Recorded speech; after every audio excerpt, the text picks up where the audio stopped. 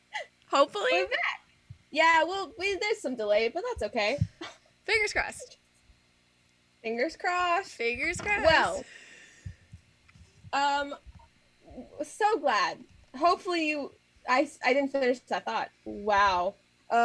We've been gone for 10 minutes and now our brains are gone. They just walked out the door. They left. Toasty something in there. But yeah, we got some water. We did. Well, I got soda, so. I also got soda, but I have water too. I have both. I don't know if you've noticed me drinking from mugs, but the joke is that they're the same mug. I have two of the same mug. So at any given moment, I'm drinking water or soda, but. So we just have to guess. Is she drinking water? Is she drinking soda? Who knows? Who's drinking what? We don't know. But yeah, so we're back. We stretched, walked around. This is the sheet that we had at the first part. We kind of went through most of it. Almost all of it. Actually, we went through all of it. What am I saying? Sorry, I just spilled soda on myself. Oh, no. I got excited. Not the soda. It's okay. We're back. We're good.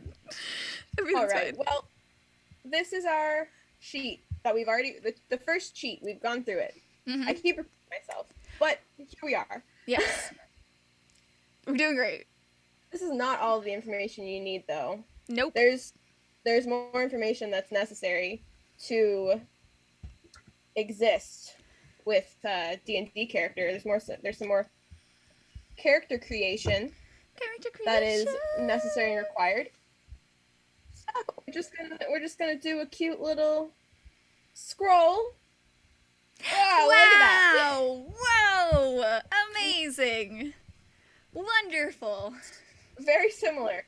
Incredible. So this is where we go into some class features and traits, which will be a little more in depth. And this is also one of the most important parts of character creation.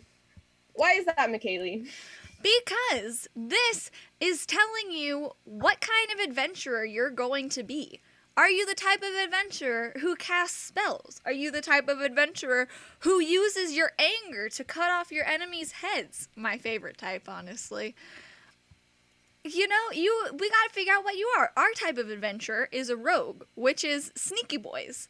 That's boys with a B-O-I. And they basically do all of the thieving stuff where they sneak in, they pick locks, they do the assassination attempts. They're your spies in disguise. They're so much fun to play. As somebody who played a rogue for over a year in a long campaign, Accurate. I can say Very accurate. Great class. So versatile based on what your subclass is going to be too. But first, we have to figure out, before we figure out subclass, okay, we're going to do the basic rogue information, and then we will figure out what our subclass is. And then we will build out more into our lovely backstory. Yes. Oh! Okay. So, as a rogue, you have hit points at a D8. Do you want to explain what that is, Claire? Because I don't think I can explain it correctly. Oh, sure. I will give my best attempt at explaining this. So, if you look at those sunflowers, which is on the sheet, it's one of the HP is what hit points are. Hit points are how long you can go and the amount of points before you are knocked out. Yep. And you cannot do things anymore, generally. There are exceptions, but we'll not go into those because we are a rogue. But for each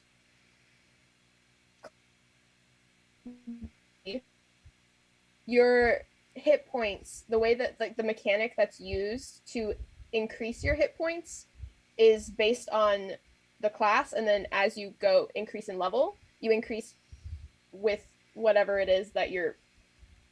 I was going really strong You're for a doing second great. there, and then I just. Your hit points increase at each Okay, level by a certain amount. Our amount as a rogue is a D8. So, we're Right. doing level 3 characters. So at level 1, you get the max on your die, which for us is 8. Excuse me. Plus your constitution, which ours is 0, so we don't have to add anything for constitution. But don't forget, Constitution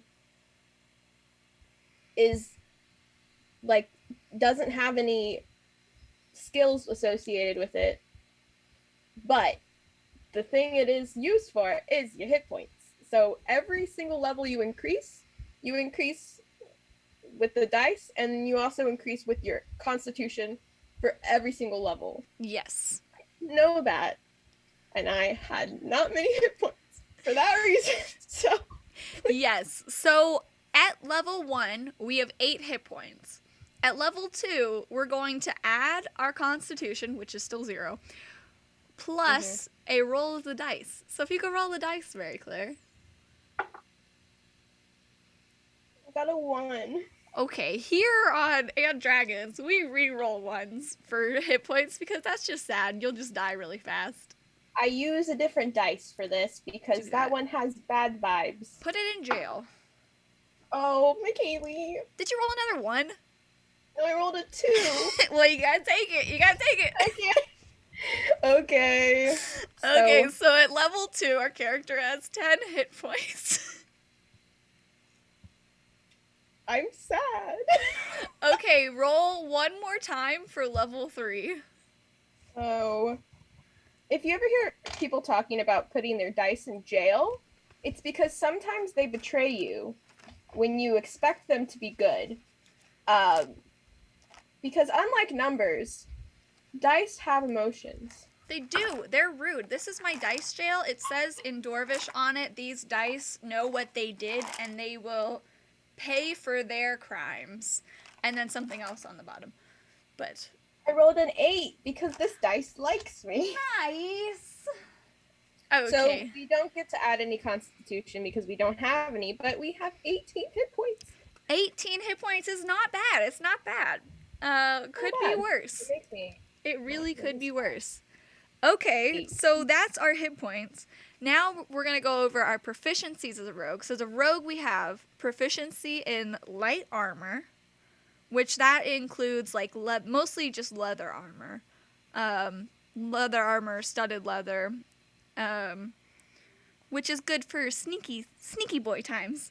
And then also simple weapons, which those are weapons that are pretty, like, they're easy to pick up on. They're not, like, complicated, big martial weapons is the other type. A dagger is a simple weapon. It is. Stab. Stab. Stab, stab. Stab. I have a dagger right here. Wow. Whoa. Oh, no. I hide it. I'm sorry. I got excited. I love my dagger. Her name is Lilith. Okay, but we also have proficiency in hand crossbows, long swords.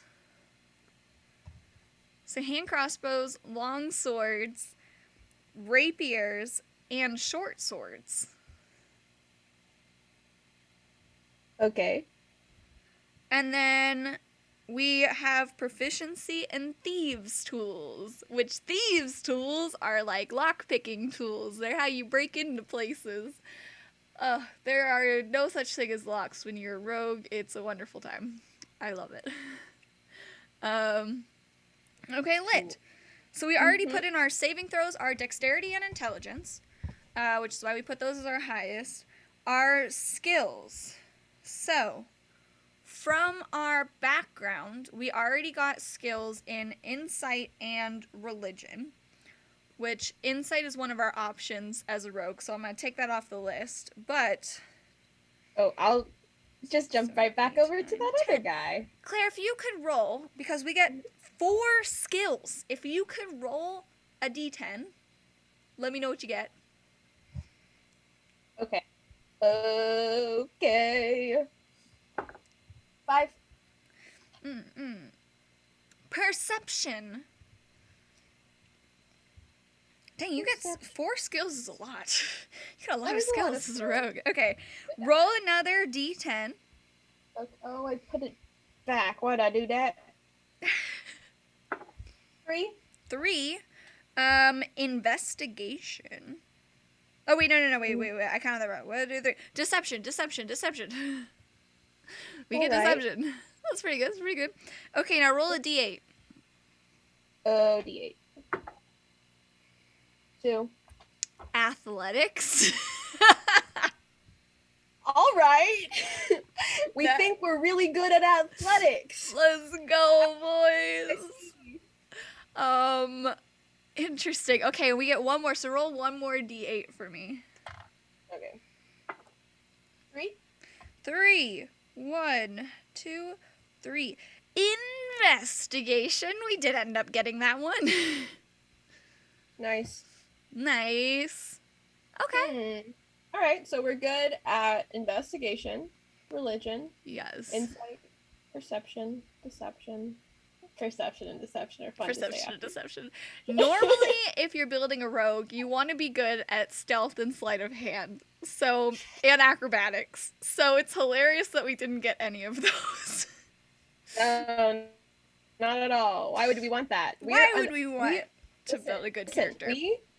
We are an anthropologist, and we like to observe. Okay? Perception? We're not sneaking around. We just out here blending in with the community, getting our potlucks on, and looking for stuff. Heck yeah, we can look. We can investigate things. We're gonna see the stuff. We see the things. What's next? Okay, our equipment. Roll me a d4 to find out if we have a rapier or a short sword. 2. A 2. We have a short sword. Wow. Okay. Roll another d4. Why did you sound like a computer right then? That was a 1? Okay, good, because one of the options was another short sword. But we have a short bow and a quiver of arrows. I kind of wish that it was a... I know, so we could have 2 short swords. That's what I didn't want to say what they were just in case we got another short sword. But yeah, it's a short bow. Man. Arrows. Okay. Now roll a d4, and if it's a 4, roll again, because I have 3 options and numbers. Squeeze it in there. A d4. 2? A 2, a Dungeoneer's pack. So that's going to be stuff like pittons and rope. How do you say that word? Pitons. Pitton. They're things you stab into rock walls to loop your rope in when you're climbing, but nobody knows how to pronounce them correctly. I.e. me. And the cast of Critical Role, who I consider to be everybody, I guess. The only podcast McKaylee will ever reference other than our own is Critical Role. Because I love that show, and if you like D&D, you should watch Critical Role. I think it's a great place to learn, like, the rules, but also get some really heartwarming stories, cry your eyes out at 3 in the morning, walking around your room, screaming at the pillows because nobody's there to feel your pain when he does counter spell, and so he uses his spell slot. Mm-hmm. Yep. Yes. Descent into the mumbling times. Okay. Now I'm emotional. I do, while you gather yourself, I guess. So the Dungeoneer's pack, or any blank pack sort of thing, those, like, I'm not writing out what all is in the Dungeoneer's pack on this, but it is good to look up what's in it, because part of the story building with D&D and character, like, knowing what your character has, is that you can be creative and clever with the things in your packs, and sometimes we forget that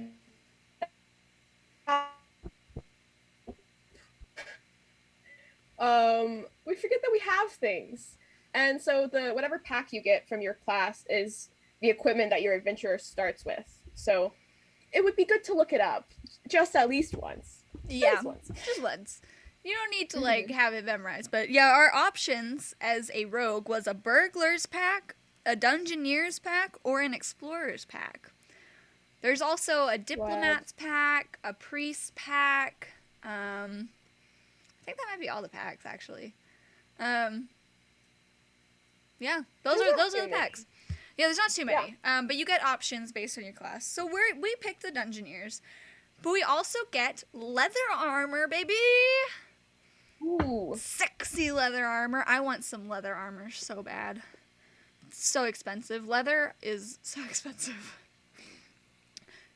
2 daggers. Oh, 2 daggers. That's a simple weapon. Yes. And thieves' tools. What? Wow, we know how to use them and we have them. How phenomenal. How convenient. Okay.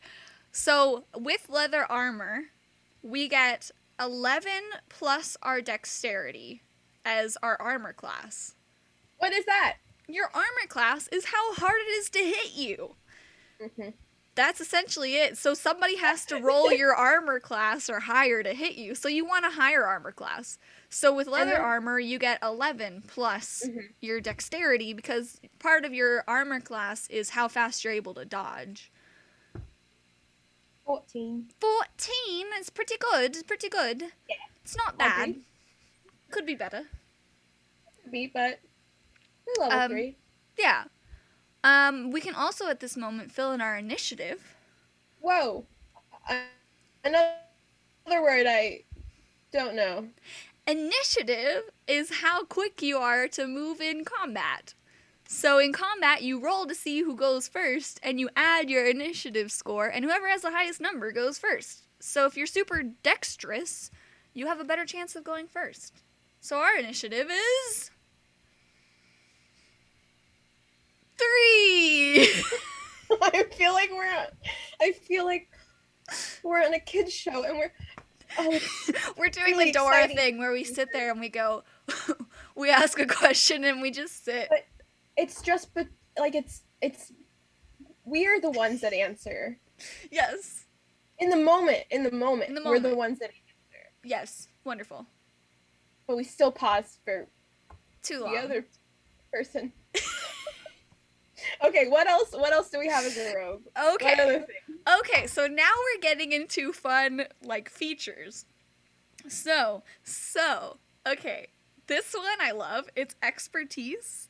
So, at first level, you choose either 2 skill proficiencies or a skill and your proficiency with thieves' tools, and you double them.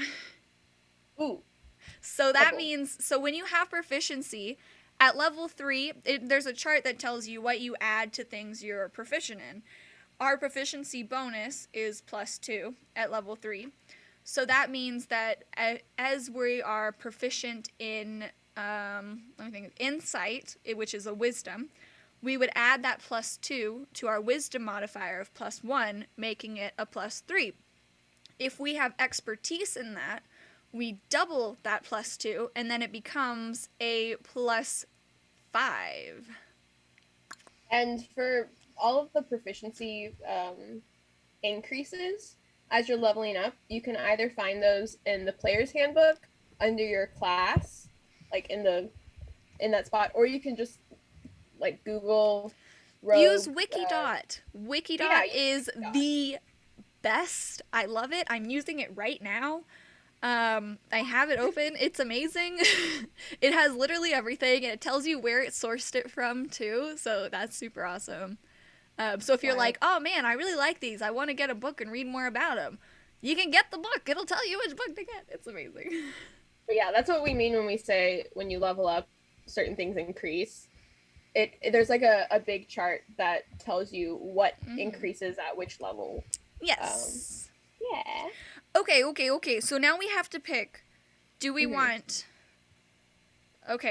2 skills to increase, or a skill in our thieves' tools to increase? A D4 sounds nice for a 2-sided choice. It does. Why don't you roll? If it's odd, we'll do the first one. If it's even, we'll do the second. If it's odd, we'll do the first one. Yes. What'd you roll? It was a 1. It was a 1. Okay, so we're doing 2 skill proficiencies. I think we have 6 skills that we are proficient in, if I remember correctly. So, if you could roll a d6, please. Oh, a d6. All right. Yes, and we can pick which of these. 6. 6. We are proficient expertise in deception. Deception. All right. I'm just gonna extra Highlight it. extra. Okay. Read it. Roll But- another d6 because we get 2. 2. 2 is investigation. That's pretty This is perfect. Really, is it? Well, okay. Perception would have been cool, but investigation is also good. Okay. All of these words I'm saying, they are totally extraneous. But I still say them. So, yay! I love it. I love everything that you do. Okay. Nice. So, Back to the rogue. Our next ability that you get at first level, which is the best part of being a rogue and will make your dungeon master so mad, Very is angry. sneak attack. Let's go, boys. This is the highlight of being a rogue.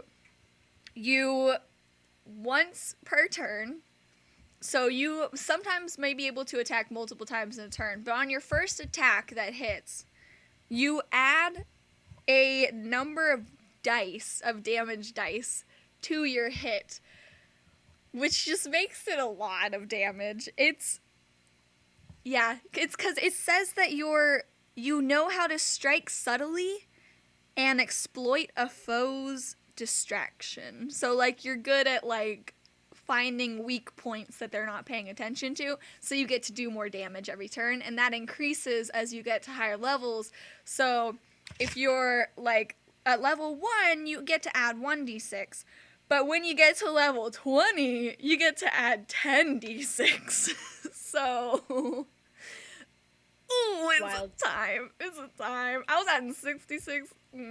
Oh, God, I miss Sven. Okay.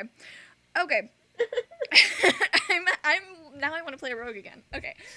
Let's see. Probably a lot already made. I have so many rogues made, because I have over 53 characters that are built and ready to go at level 3. But to play Quilliam Qwerty, I know, but he's evil. they're so cool. They are very cool. Maybe they would make a really good NPC. Yeah, they could be They could we be aren't like there yet. we're there. Okay. yet. Ah! We're getting ahead of ourselves. Okay. Oh, I love this person. Okay. Just excited. Let's What's go, next? Quilliam Qwerty. Okay. Oh, Quilliam. So they know thieves can't, which is Yeah. it's a mix of dialect, jargon, and code to hide messages in seemingly normal conversations. So some people say that you know this as an extra language, but it's not really a language.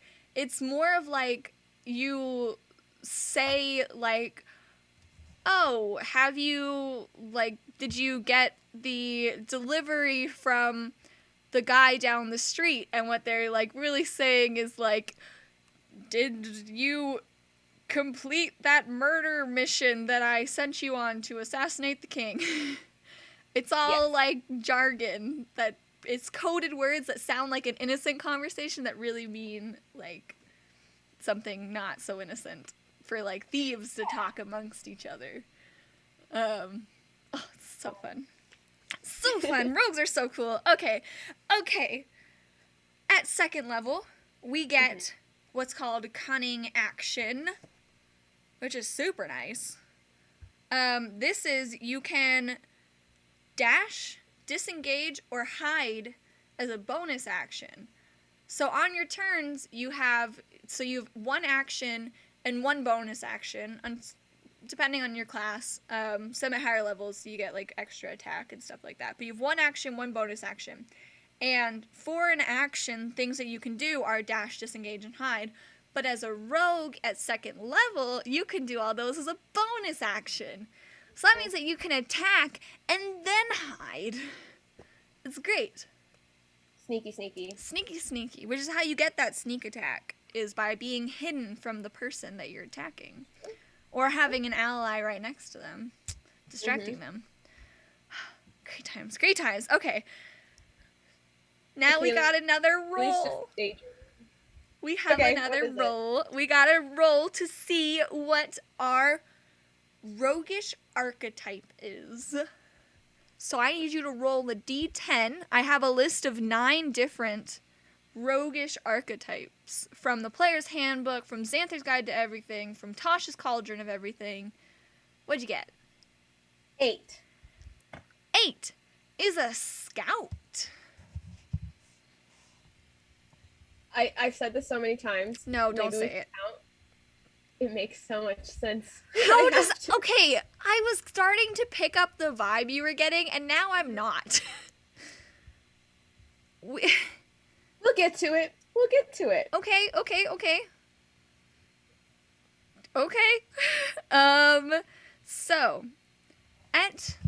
So this is from Xanther's Guide to Everything.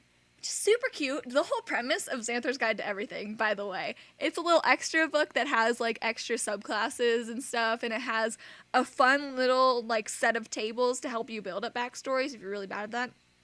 But they also have these. It's also. That's what I was gonna say. Okay, I'm losing my train of thought. Okay, what it's written as, though it was a collection of notes from a beholder mob boss that's hiding beneath the city. All right. So just to, remind me what that sounded like when that beholder was right. So you got a beholder mob boss that's going. Listen, the idea of a mob boss, a beholder mob boss underneath a city, just writing notes in a book, and occasionally someone visits them, and then they make the sounds of speaking. It's just, I can't, I love it so much. I was going to try and quote The Godfather in that sound, and then I couldn't do it, and it was too much. But then just imagining it made me laugh harder. If I had succeeded, it would have been really funny. The beholder is the Godfather? Is that what you're saying? Yeah, the beholder is the Godfather being like, "Here comes my wedding! The day of my daughter's wedding!"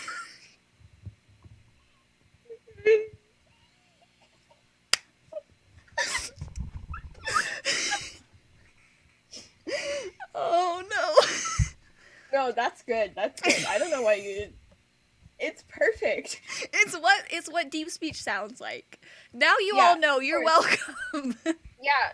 No, we got it. There was a comment that was trademarked, so we got it. Thank you. Yes. In the thing, it's that's all. That's it.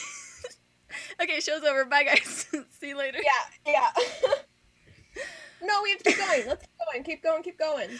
I want you to know, during break, I went to the bathroom and I noticed that I've been laughing so hard that I've been crying all of my mascara off. And so when I keep going like this, I'm wiping makeup out of my eye because I'm crying tears of joy. That's really good. I'm really happy. I think I'm too dehydrated to do anything. I've had so much water. Okay. We gotta write down what their abilities are as a scout rogue, which you didn't even write down, Mary Claire. Yes, I did. I wrote is scout.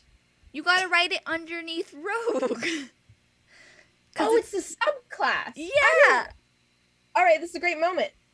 Subclasses are not always called subclasses for each class. Isn't that right, McKaylee? Subclasses, so you have your overarching class, which is cleric, rogue, bard, barbarian, and each one has a set of subclasses that have their own title. So for a barbarian, it's a path. For a bard, it's what college you studied at. And for a rogue, it is an archetype. Or no, wait, is it an archetype? Did I say that? I said that before. I just said it. An archetype. Which I have never, and this is the moment of difference between McKaylee and I, is that she loves to create characters and go through the mechanics. So she has plus 50. I love to build the backstories and the like detailed secrets and stuff. So I have 6 because that's how many I've played. And I go really in depth on their secrets and stuff. So I don't know can't keep a about secret ghosts. from Claire, so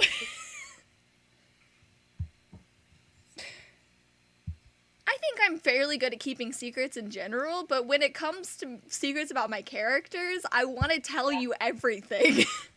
I need to talk to you about it because you're my best friend and you need to know what all my secrets are that's hiding in my brain. That's true. That's true. Oh, boy. Okay. So this is, for rogue, it's their archetype. I looked it up, double-checked. It's a roguish archetype. The scout. Tell us Yes. about the scout. So a scout is someone who is skilled in stealth and surviving far from the city. That's what it says, literally. So you're supposed to scout ahead during expeditions, even though we're not good at stealth. That's not something that we're skilled in, but it's okay. Whoa. Whoa. I'm so sorry. The glitches, they're going crazy. You've seen behind the veil. Oh no! Whatever shall we If you do? haven't- Yeah, I was gonna say you saw it behind McKaylee's veil, maybe if you saw Who behind knows? the scenes, the very big. We don't but even know you if saw that it behind happened mine anymore. too. Doesn't matter. Keep going. It's okay. Okay, so your first ability that you get as a scout is a skirmisher. So, you're difficult to pin down. You can move half your speed as a reaction when an enemy ends its turn within 5 feet of you, and it doesn't provoke opportunity attacks. I just said a bunch of words that people who don't play D&D don't know what I just said. So I'm going to try and break it down. Okay. So, our speed is 30, so we can move 15 feet as a reaction. A reaction is something outside of our turn in combat that is triggered. So the trigger for us is if an enemy ends its turn in 5 feet of us. So if an enemy is right next to us, we can move 15 feet away, and the enemy won't be able to make an attack against us as a result of us moving away, which is an opportunity attack. I think this is difficult to read. That's pretty cool. That is really cool. Something else we get at 3rd level is you get proficiency in nature and survival. Really? Yeah. Because you're a scout. You do scouting stuff. You said nature and survival? Yeah. I don't think we have We don't have proficiency in either of them. I'm gonna have to write that down because my little nifty sheet here is bugging out on me. It's okay. It's okay. It wasn't. Yeah. What did you say? Nature and survival? Yes, and your proficiency bonus is doubled for ability checks you make using that skill. So that means, I think nature and survival are both... No, nature is intelligence and survival is wisdom. So that means that if our proficiency is doubled, our proficiency for nature would be a +6, and our proficiency for wisdom would be a +5. That's pretty awesome. That means that when we roll our dice, we would add +6 or +5 to the roll. That's pretty awesome. That's pretty awesome. Yeah. Damn. Okay. Yeah, and then you get other stuff at level 9, 13, and 17, but we're not going to worry about that because we're doing level 3 characters. That's also when you're leveling up, you want to check these, like the subclass things, because certain moments after a couple level ups, you'll get something new in that thing. Yes. I had a feat in one campaign that I didn't know I had the entire campaign. Until the end, I finally reread my notes and was like, oh, wow, I could have been using that this whole time, and I only got to use it once. And a feat is kind of... So at a certain point when you're leveling up, you can either choose to take a feat, so you take a specified skill in something. It's not a skill though. It's something that boosts your skills or your ability in combat. I Right. got mine was because this is about to go like too deep. Mine was because I was a human and I did a human variant, and for that build you get a feat in level 1. So. Right. So the feat like helps you and kind of helps like flavor your character, if you will.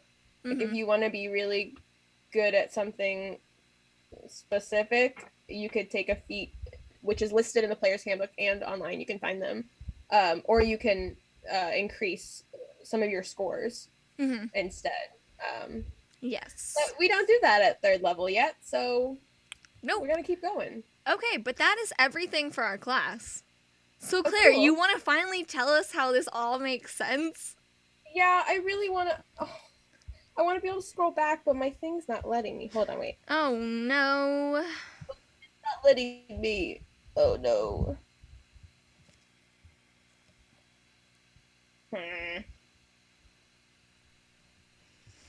So. It's okay, we'll just do it from memory. From memory, yes, indeed. So, well, do we want to do that last part? What last part? That really important table that we have. We forgot the most important table. Oh, no. Hold on. I didn't forget. I was waiting for it. I forgot the most important table. Listen. Oh my goodness gracious. I'm gonna cry. Here, let's jump back to the two of us real quick so we can tell you about this table. Yep. Is that okay, McKaylee? Yeah, that's wonderful. Like, go off of the jump. Just. Oh. Yes. Ready? You ready, Claire? You ready? Yeah, I'm ready.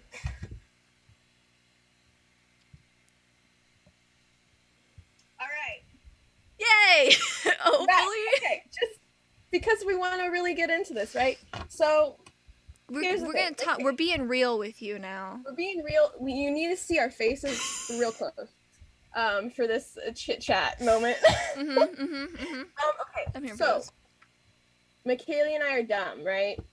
Not in the way that is intelligent. You gotta warn a girl. But you know it's true, though. I mean, I'm not denying it. I'm just saying I was drinking while you said it, and I almost spit on my iPad. Well, that's not on me, okay? But okay, here's the thing, right? So we are really good friends, and we share a brain cell because we say things at the same time a lot. When we're in person, it's hard to do over video. So hard to do over video. So be happy that you don't get the chaos that is McKaylee and I in the same room. Be a lot. We say really silly things, and so we say really silly things. And we wanted to share this wonderful podcast character creation with you. We were like, okay, we're silly, and our characters need backstories. It's not making sense right now. It will in a second. Yeah. I'll connect the dots, okay? So I know what you're talking about, and I'm confused. You have the brain cell right now. I can't do it. Oh no, you're doing great. You're doing great. Okay. So, we wanted to add some flavor to these characters that we're making. All of the tables we've gone through so far has been through material that you can find anywhere, right?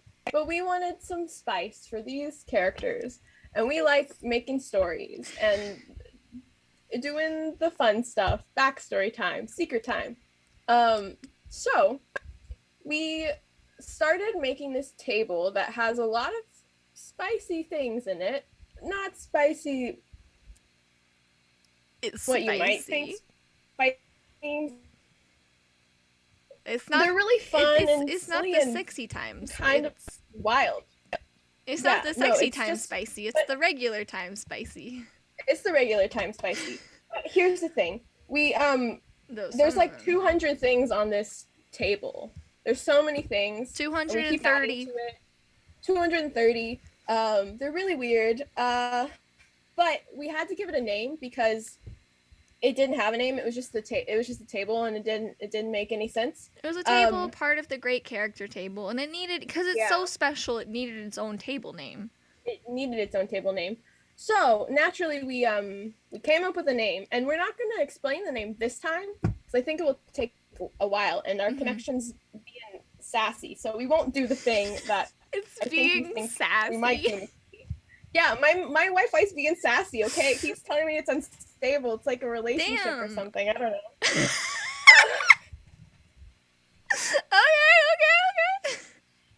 Okay. Okay, so this table, we named it something that we used to say a lot in our. Claire, we're not explaining it. You just gotta say it.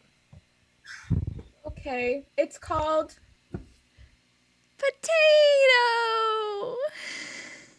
The potato. Claire, do you want to tell them what it stands for? Yes, I do, because the potato is very important to us.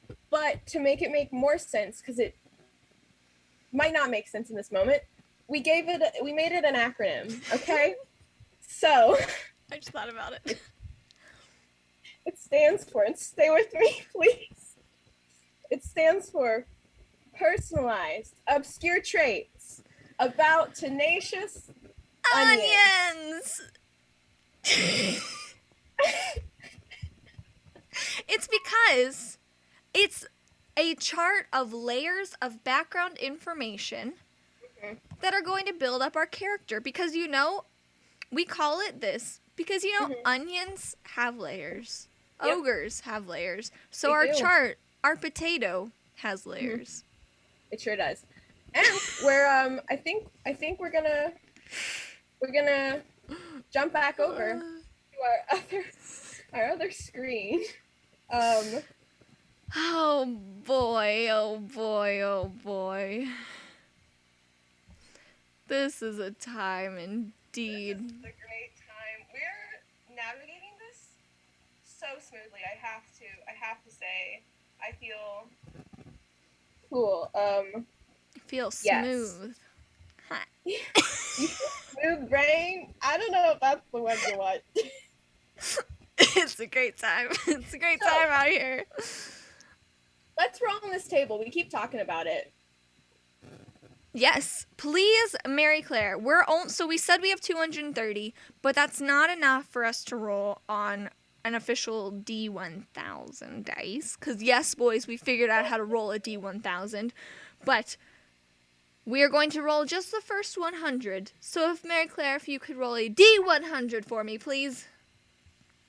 65. 65. Ah, that was almost nice. Doesn't make sense when they talk. It makes so much sense, McKeely. I can't. So I think I added this one, and the thought is that they're like, wow, like they're just like Luna Lovegood kind of talking, where they just talk about like random bullshit that like it's like, why are you talking about the moon right now? But it's like, oh wait, they were talking about that. They were being really insightful. But like, Mm-hmm. I think we should do another one. We should do let's do one more, and then we'll see if we want to do another. Some of these are more weird than the other ones. Some of them are normal. Yes. 74. 74. They paint a platypus on their armor. They sure do. Arquillium QWERTY. They always have a platypus on their armor. I love that. Let's make sure I know how to spell. I sure platypus. Do. It's okay. It's a weird word. Yep. I love the image of this Fey hobgoblin rogue with leather armor that just has a giant, like, Perry the Platypus style platypus on the front of it. But, like, It's really good. super colorful and, like, detailed. Yes. Okay. Do we want to roll another one, or do we want to try and build some stuff? Let's build some stuff. Okay. All right. So let's look at this. Let's look at Quilliam. All right. Quilliam.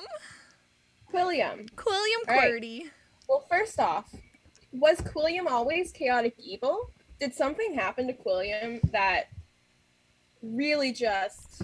Well, they were invited to a party where someone got murdered. I think that weighs a lot on you. Is that the inciting, like, incident of their life? Hmm. And feel free, I know we're a little bit on a delay, but feel free to throw in your thoughts about who Quilliam is. If you have any strong opinions, yeah. Yeah. Give us some opinions. Okay, here's what I'm thinking, all right? Okay, go. Quilliam. Shoot. They are a hobgoblin of the Fae, right? Yep. Which is really unique, I think. Why are they a hobgoblin of the Fae? They are a rogue, so they're sneaky. They're also an anthropologist, so they, like, know how to navigate and be places. Mm-hmm. Maybe. Well, do you think a hobgoblin of the Fae is because they were born in the Fae? Or is it because, like, were they born in the Fae and then they left? Or did they have to live in the Fae to be of the Fae? I don't know hobgoblin lore. I don't know a lot about hobgoblin lore. I know about hobgoblin of the Fae lore a little better. So it's supposed to be, like, they are from the Feywild. They were born and raised there. So that's what makes them, like, of the Fae. They're more Fae-oriented creatures in some way, shape, or form. Okay. All right. Look up a hobgoblin. They're very creepy looking. TBH. I'm gonna do that. They're a great time. Oh boy. If we had rolled for an H for this name, I have to say, Hobgob feels like a good name. Just naming a Hobgob the Hobgoblin. Well, or calling them Hob or Gob. I like Hobby. Gob a lot. Name him Gobby. That's very similar to Harry Potter.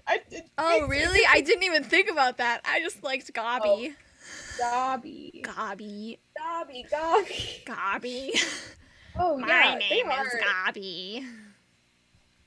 Okay, I don't know what I thought hobgoblins looked like, but they're pretty cool. Yeah, they look very intimidating. This is actually cool. I'm saying a lot of nonsense. I'll be honest, a lot of my character building involves going back and forth between what the character's secrets are, but you know, maybe okay. William Quirk, chaotic evil hobgoblin of the Fae, is a rogue. I'm thinking. I think he became a rogue when he became evil. Do you think? Why does Quilliam have celestial and deep speech? Did he spend time understanding them because he's an oh my gosh, I'm misgendering Quilliam. Quilliam is a babe then? Sorry, Quilliam. I'm so sorry, Quilliam. I'll fix it. We're doing our best here. Yeah, no, and it's I want to make sure Quilliam is respected. Yes.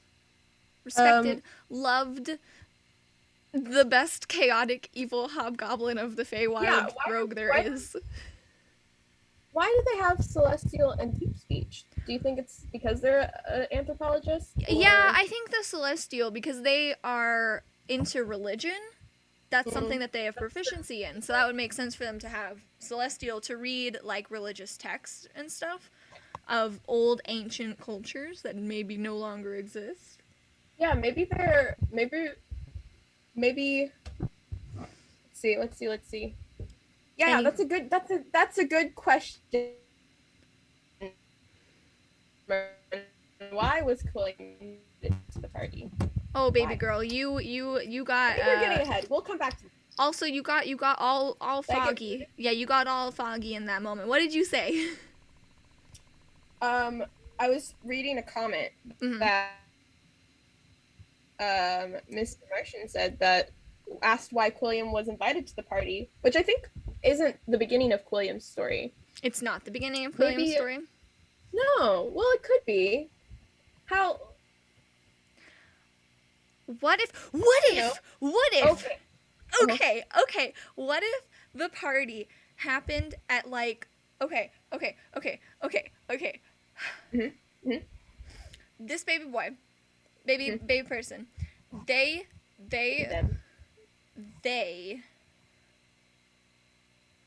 I'm trying to piece together all my thoughts because I have like 50 different thoughts that are running through my brain. Okay, so they live in a colony of hobgoblins in the Feywild, but one day this group of adventurers came by and they were like, ooh, hey, we're just anthropologists out here studying our stuff and doing our thing.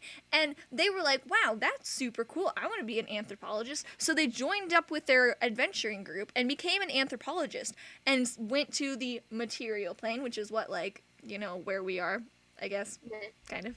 It's the normal plane of existence. Okay. Then they went there with the adventuring group as an anthropologist. Okay. And so they, while they were out exploring, a friend of one of the guys in the group, or gals, or pals, they got a letter to go to a party of a very rich friend of theirs. Because it was a rich dude's estate that was having a party, and they wanted them to go as security or something. Maybe or something, because would Quilliam? Quilliam wouldn't. No. Quilliam's just there as the anthropologist.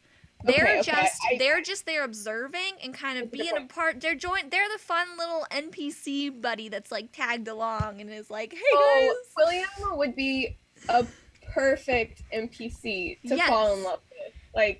So they all go to this party, and at the party, the murder happens, and they try to blame it on Quilliam as a innocent bystander. They plant the weapon, the murder weapon, in their. What pack did we say that they had? Dungeoneer's pack. And they planted it in their Dungeoneer's pack. And they were like, this little weirdo hobgoblin, because they're a strange being from another plane of existence. They're like, this weird little person, they are the ones who murdered the esteemed royal guest, Princess Cathardy. And I love that you wrote it like Red Rum.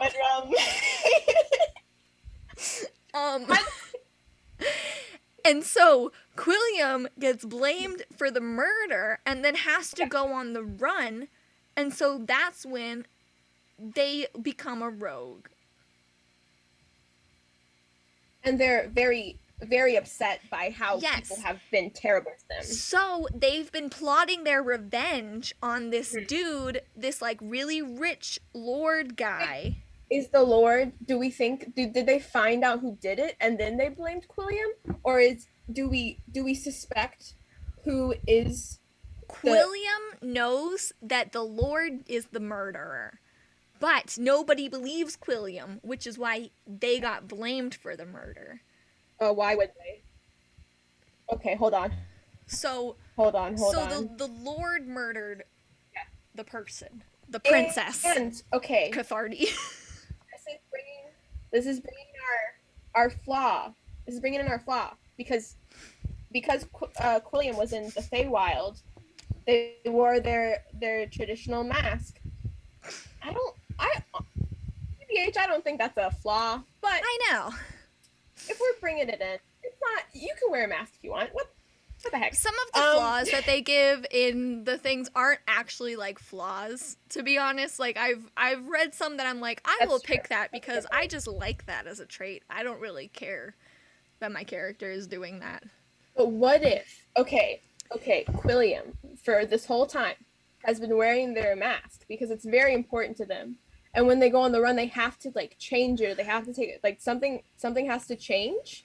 And then that's a terrible thing because then they lose part of their home and they're more angry and they're more leaning towards evil. And then they just go off the cuff. Mm-mm. They go off the grid. They go and they live in the wild, and that's how they get really good at nature and survival. Because they're living in the wild.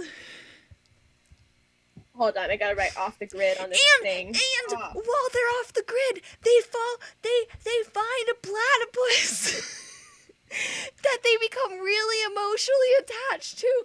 And then one day the platypus gets trapped in a trapper's net thing and gets killed for its pelt. And so that's why they paint it on their armor all the time.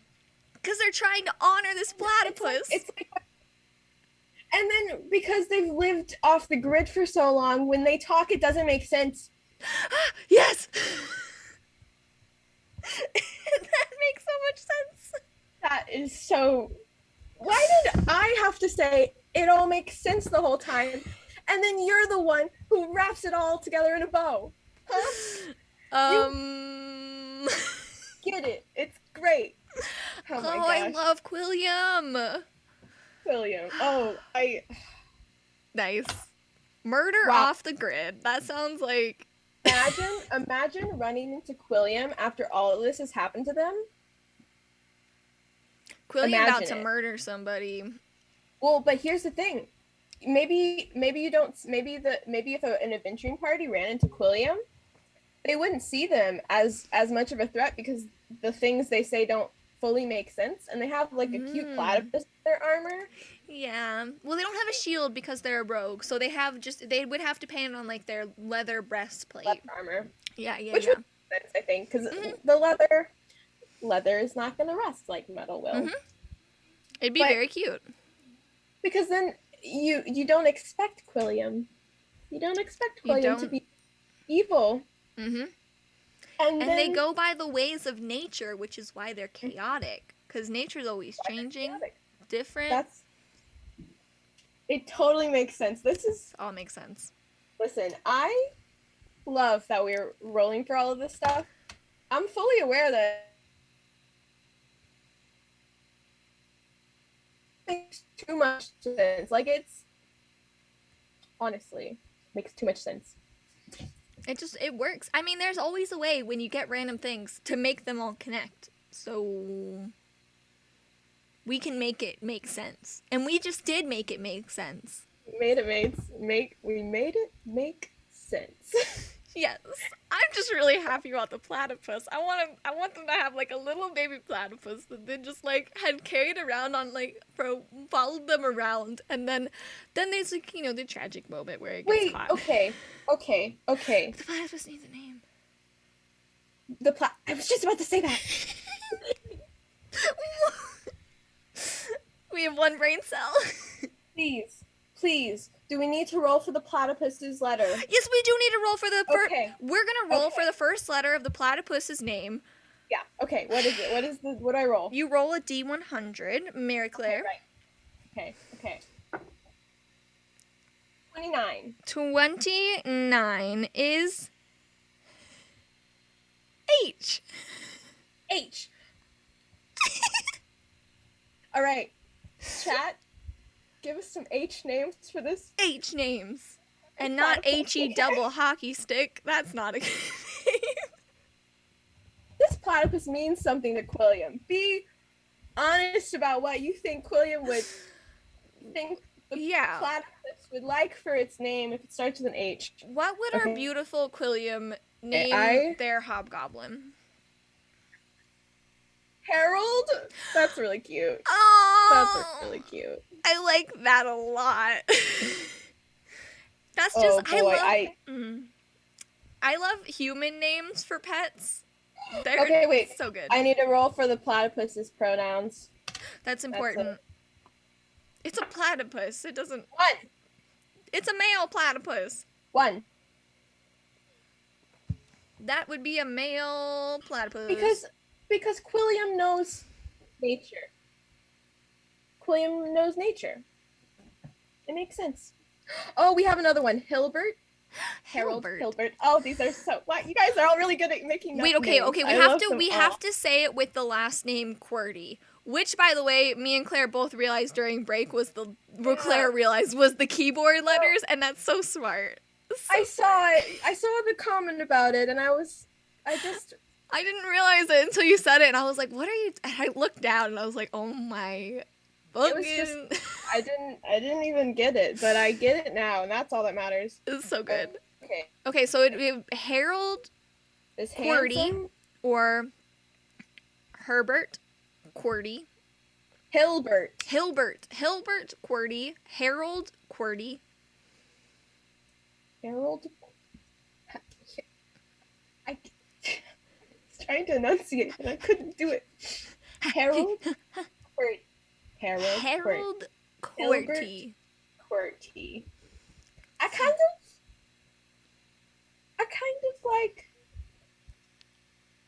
like Harold. Let's do it. I'm down for Harold. I like that name a lot. Harold the platypus. Oh my gosh. I really love Harold. It's so good. And okay, hold on. Let me write this down. I'm just going to write Harold. We all know what it means. Yes, of course. It's important. Okay. Boop bop. All right. So the cool thing about Quilliam, you could play Quilliam at any point in their life. You could. It would be a little bit different. They would. It would be very cool to play them right after they met Harold. I just want to put that out there. It would be so cute. But then you have to role play Harold's death. You're right. You're right. And oh man, all of these y'all have some nice names. I've brought we also have puppy. I know we picked it, but we also have Horace.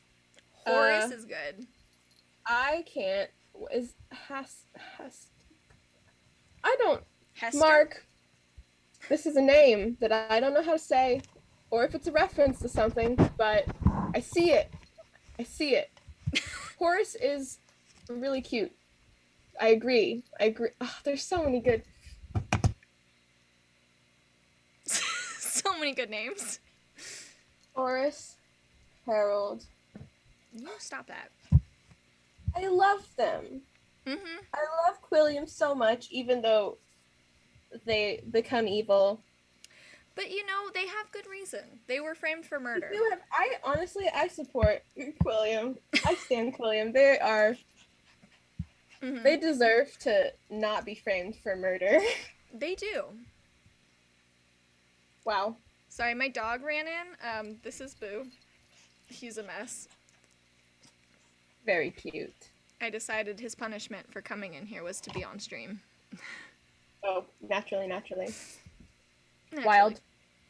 Well, we've gone through how to make a character today. That's how you make a character. That's pretty cool. We did it. We made it. And now I have an amazing adoration for Quilliam. Mm-hmm. Very cool. And Harold. Or Horace, if you so choose, because Horace is also very nice. Mm-hmm. But yeah, we walked through all the things, and hopefully it made sense and you all had a fun time. I don't know if we want to jump back to a zoom in of our faces, mayhap. Sure. Let us do that. So thank you all for bearing with us through all of our fun tech troubles, all of the beginnings, all of the glitchiness, everything, but also all the fun Quilliam and QWERTY adventure. I really do love. I can't. I love Quilliam so much. I need, but I can't. Baby They girl, really just you deserve froze. to be happy. You froze during that. Can you hear me now? Yes, ma'am. I just want to point out that McKaylee never calls me baby girl except for right in this moment. This is the very first time she's ever used that nickname for me. I call you baby sometimes. I'm not angry about it, but here we are. Yeah. I call you baby. Whoa. Baby. That's what. You have a chicken named Baby. I did. That chicken's dead now. Yep, you did. I realized what I said as I said it. Yes, we had 2 chickens. It's a great time. Baby and Boo Boo, because we're great at naming things. And a dog named Boo. Yes, the dog that was just here is named Boo also. So we have a chicken and a dog named Boo. It's a great time. It's okay. It's great. It's totally fine. They're just vibing. Yeah, living their best life. We've had a really cool time. Mm-hmm. I've had so much fun. Yes. I hope you've had so much fun. We'll be uploading this to the YouTubes, I think. Yes. Tomorrow, this shall be posted on YouTube's if you want to maybe watch it all over again. For some strange reason, one time wasn't enough. It'll still be, you can zoom past all of the technical difficulties. Yes.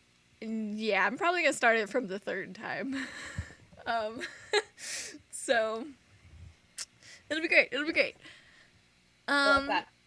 But, also, yes. we exist in other places other than Twitch and YouTube. We also exist on Twitter. Mm-hmm. We exist on Instagram. We kind of exist on TikTok, but we're still figuring that out because that's a lot of social media, and we don't actually use social media that much. Yeah. But we have links to those down below if you would like to go follow, check us out. If you want to see us on other days of the week that are not just Tuesdays, we're there chilling, hanging out. Send us a message. We love to say hi, comment, post. Let us know. Let us know if you liked it. If you have things you're excited about, or if you have any thoughts on things you want to see us do. We're mostly going to be doing this, but of course it'll be a totally different character because we're rolling for all of it. Yes. Yes. Oh, we have so many good characters. Come next week at 7 p.m. Hopefully we'll start on time. And we will have a whole new character that we will be rolling for. Absolutely. Mm-hmm. Yep. Right. Well, goodbye. Goodbye, and have a good week. Yep.